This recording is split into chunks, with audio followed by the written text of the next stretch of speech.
Appreciation of sculpture depends upon the ability to respond to form in 3 dimensions. That is perhaps why sculpture has been described as the most difficult of all arts. Certainly, it is more difficult than the arts which involve appreciation of flat forms, shape in only 2 dimensions. Many more people are form blind than color blind. The child learning to see first distinguishes only 2-dimensional shape. It cannot judge distances, depths. Later, for its personal safety and practical needs, it has to develop, partly by means of touch, the ability to judge roughly 3-dimensional distances. But having satisfied the requirements of practical necessity, most people go no further. Though they may attain considerable accuracy in the perception of flat form, they do not make the further intellectual and emotional effort needed to comprehend form in its full spatial existence. This is what the sculptor must do. He must strive continually to think of and use form in its full spatial completeness.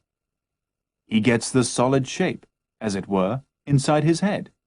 He thinks of it, whatever its size, as if he were holding it completely enclosed in the hollow of his hand. He mentally visualizes a complex form from all round itself. He knows while he looks at one side what the other side is like. He identifies himself with its center of gravity, its mass, its weight. He realizes its volume as the space that the shape displaces in the air. And the sensitive observer of sculpture must also learn to feel shape simply as shape, not as description or reminiscence. He must, for example, perceive an egg as a simple single solid shape, quite apart from its significance as food, or from the literary idea that it will become a bird.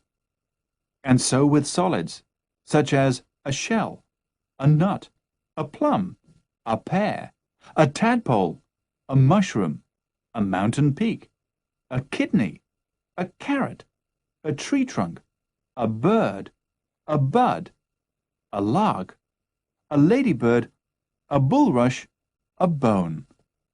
From these, he can go on to appreciate more complex forms or combinations of several forms.